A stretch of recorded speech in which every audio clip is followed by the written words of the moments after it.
welcome to North Street Pottery. You are looking at the three forces of throwing pottery. This is probably the simplest way to explain how to throw on the potter's wheel, and also might give you, for the people who like science, a little bit of insight into how the process actually works. Because to someone that's new to throwing on the pottery wheel, it looks a little magical. I mean, how everything's reshaping and you know, now it's a mound and it's getting flattened and it's growing and changing into a bowl and all that kind of stuff. Well, actually, it's pretty simple.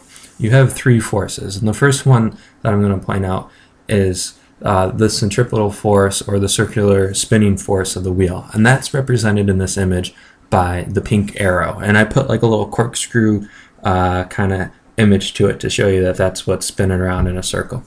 Okay, now the second force is what I call the active force, and that's represented by a red arrow.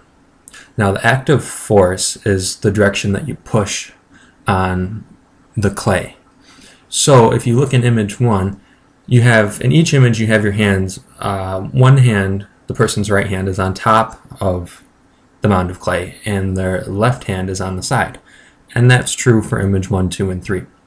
Now in image 1, the active force, the red arrow, is pushing down on the clay. Okay, so that causes the clay to get pushed down vertically, and because of the wheel head and the centripetal force of the pink arrow also causes it to flatten out, which if you were to carry that motion forward, you would see it in the third image. Okay, so image 1 to 3, that's what it would look like, the change of the active force of your right hand pushing down on the clay while the wheel is spinning. Okay, now the third force to consider is what the blue arrow is, and that's just as important as all the other forces. This force is called, or what I call the passive force. Now you have the first force, the pink arrow, the centripetal circular spinning force of the wheel. That's what gives clay its circular shape. Okay. Then you have the active force, which is what ultimately causes the clay to push in either direction. Now the third force, the passive force, is the supporting force. Okay. So in the first image, if you are pushing down on the clay, the supporting force is going to be your left hand on the side. Now if you didn't have your left hand there on the side, what would happen is you would push down, and more than likely you would cause your clay to become uncentered. Okay? And the same for number 2. If you're pushing in on the clay, okay, and you don't have your hand on top, you're going to cause the clay to get uncentered. It's going to end up being kind of bumpy on the top. It's not going to be smooth like what you see in this image. Okay, and a lot of people who are learning to throw have experienced this.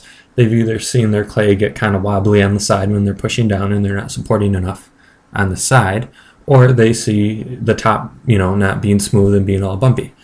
It's basically like the fault is that the third and final force isn't being acted on when throwing in the clay. It's actually extremely simple, and after a while you don't even think about any of this.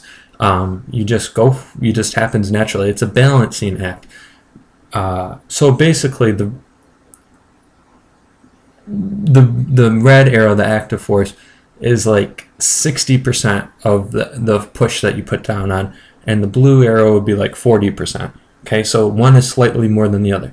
If you were to push both equally, that's a good way to center the clay to get it. That's basically all I do. I throw it on the wheel, and my top right hand and my left hand that's on the side, I push equally on the clay, and it centers. A lot of people think that centering on the wheel is extremely complicated. It's not. That's all you really have to do. Okay, and then you reshape it by pushing more on the top or a little bit more on the side. That's all there really is to it.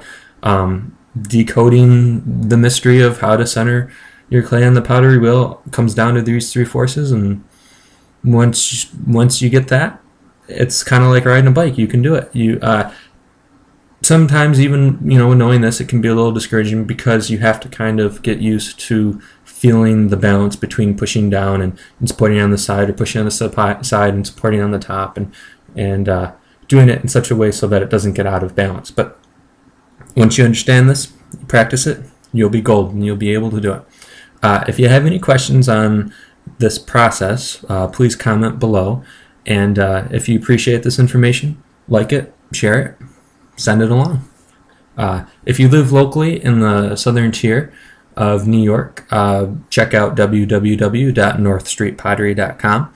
Contact us and join the lessons. Learn how to do this for yourself. We've got the facilities here at the kiln. Everything's good to go. All right, I hope you enjoy, and thank you very much.